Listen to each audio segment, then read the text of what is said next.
அனைவருக்கும் வணக்கம். Welcome to mechanical engineering Tamil. நீங்கள் நம்ம என்ன எதை பற்றி பார்க்க போகிறோம் அப்படின்னு பார்த்தீங்கன்னா, பஜாஜ் அப்படின்னு நிறுவனம் வந்து அவங்களோட புதிய 125cc பைக்கை வந்து இந்தியா லான்ச் பண்ண போகிறதா வந்து ஒரு தகவல் வெளியாக இருக்குது. அதை பற்றின சில விஷயங்களை தான் வந்து அந்த வீடியோவில் பார்க்க போகிறோம். உங்களுக்கு இதை பற்றி தெரிஞ்சுக்கணுமா? வாங்க பார்க்கலாம். அதுக்கு முன்னாடி நீங்கள் இன்னும் நம்ம சேனல் சப்ஸ்கிரைப் பண்ணலன்னா அந்த ரெட் கலர் பட்டனை ப்ரெஸ் பண்ணி சப்ஸ்கிரைப் பண்ணிக்கோங்க.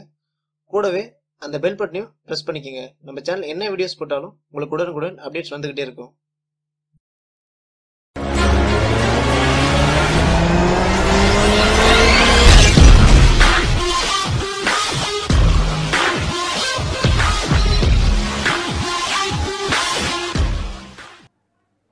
கடந்த சில நாட்களாக வந்து பார்த்தீங்கன்னா இணையதளத்தில் வந்து ஒரு புரளி பரவிட்டு இருந்தது. என்ன அப்படின்னா, பஜாஜோட 125cc ஒரு பல்சர் பைக் வந்து லான்ச் பண்ண போகிறாங்க அப்படின்ற மாதிரி வந்து ஒரு புரளி பரவிட்டு இருந்தது. இது உண்மையா பொய்யா அப்படின்னு நம்ம யோசிக்கிற நேரத்துல வந்து பார்த்தீங்கன்னா, இதை உறுதிப்படுத்தும் விதமாக வந்து பஜாஜோட பஜாஜ் பல்சர் NS 125 அப்படின்ற பைக்கை வந்து இந்தியா லான்ச் பண்ண போகிறதா வந்து ஒரு தகவல் வெளியே இருக்குது.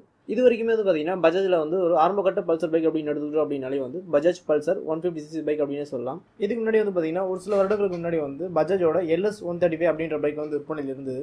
இந்த பைக் வந்து பார்த்தீங்கன்னா நல்ல விற்பனையான பைக் அப்படின்னு சொல்லலாம். இருந்தாலுமே வந்து பிற்காலத்தில் பல அப்டேட் பண்ண பல்சர் பைக்ஸ் விற்பனைக்கு வர இந்த பஜாஜோட பல்சர் LS 135 அப்படின்ற பைக்கோட விற்பனை வந்து குறைஞ்சது அப்படின்னு சொல்லலாம். ஒரு கட்டத்தில் வந்து பார்த்தீங்கன்னா அந்த பைக்கோட விற்பனையுமே வந்து நிறுத்திட்டாங்க. இந்த சூழ்நிலையில் வந்து பார்த்தீங்கன்னா, இப்போ இந்தியாவை பொறுத்தவரை ஒரு 125cc பைக்ஸுக்கு வந்து போட்டி நல்லாவே இருக்குது அப்படின்னு சொல்லுவேன். அந்த வகையில் வந்து ஆல்ரெடி வெளிநாடுகளில் விற்பனையாக இருக்கக்கூடிய பஜாஜ் பல்சர் NS 125 அப்படின்ற பைக்கை வந்து இந்தியாவுக்கு விற்பனை கொண்டு வரலாம் அப்படின்ற மாதிரி வந்து பஜாஜ் வந்து ஒரு முடிவு பண்ணியிருக்காங்க. இந்த பைக் வந்து எப்போ விற்பனைக்கு வரும் அப்படின்னு பார்த்தீங்க அப்படின்னா, இந்த ஆண்டு இறுதிக்குள்ளே வந்து இந்த பைக் விற்பனைக்கு வரும் அப்படின்ற மாதிரி வந்து எதிர்பார்க்கப்படுது. அடுத்து இந்த பைக்கோட ஸ்பெசிஃபிகேஷன் அப்படின்னு பார்த்தோம் அப்படின்னா நமக்கு வந்து சரியாக தெரியல. ஆனால் இந்த பைக் வந்து ஆல்ரெடி வெளிநாடுகளில், அதாவது வந்து போலாண்ட் அப்படின்ற ஒரு இடத்துல வந்து பார்த்தீங்கன்னா இந்த பைக் வந்து விற்பனையில் இருக்குது.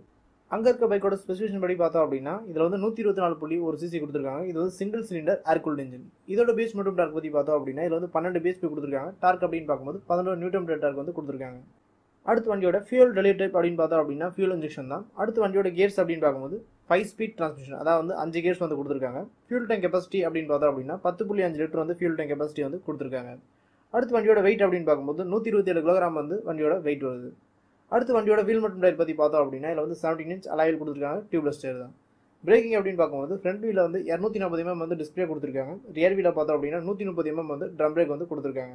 அது மட்டும் இல்லாமல் சேஃப்டி பொறுத்தளவில் வந்து காம்பி பிரேக்கிங் சிஸ்டமாக வந்து கொடுத்துருக்காங்க. அடுத்து சஸ்பென்ஷன் அப்படின்னு பார்க்கும்போது ஃப்ரண்ட் வீல் வந்து டெலஸ்கோபிக்கும், ரியர் வீலில் பார்த்தோம் அப்படின்னா 5-way அட்ஜஸ்டபிள் ஷாக் அப்சர்வரும் கொடுத்துருக்காங்க. அடுத்து வண்டியோட ஹெட்லைட் மற்றும் டெய்லைட் பற்றி பார்த்தோம் அப்படின்னா ஹெட்லைட் வந்து ஆலஜன் பிளாக் கொடுத்துருக்காங்க. டெய்லைட் வந்து பார்த்தீங்கன்னா அது வந்து ஒரு பெல்ட் டைப் தான் வந்து கொடுத்துருக்காங்க. அடுத்து வண்டியோட டாப் ஸ்பீட் மற்றும் மைலேஜ் வந்து நமக்கு சரியாக தெரியல. இந்த பைக் லான்ச் ஆனதுக்கப்புறம் தான் வந்து இது வந்து தெரியும் அப்படின்னே வந்து நம்ம சொல்லலாம். அடுத்து வண்டியோட விலை அப்படின்னு பார்த்தோம் அப்படின்னா, சென்னையோட ஆன்ரோட் பிரைஸ்க்கு வந்து 65,000 75,000 வரையுமே வந்து வண்டியோட விலை வரும் அப்படின்ற மாதிரி வந்து நம்ம எதிர்பார்க்கலாம். உங்களுக்கு இந்த தகவல் வந்து ஒரு பயனுள்ள தகவலாக இருக்கும் அப்படின்னு நம்ம நினைக்கிறேன். உங்களுக்கு இதே மாதிரி வந்து மேலும் பல தகவல் அது நம்ம தமிழ் மொழி தெரிஞ்சுக்கணும். சேனலை சப்ஸ்கிரைப் பண்ணுங்கள், லைக் பண்ணுங்கள், ஷேர் பண்ணுங்கள். நன்றி, வணக்கம்.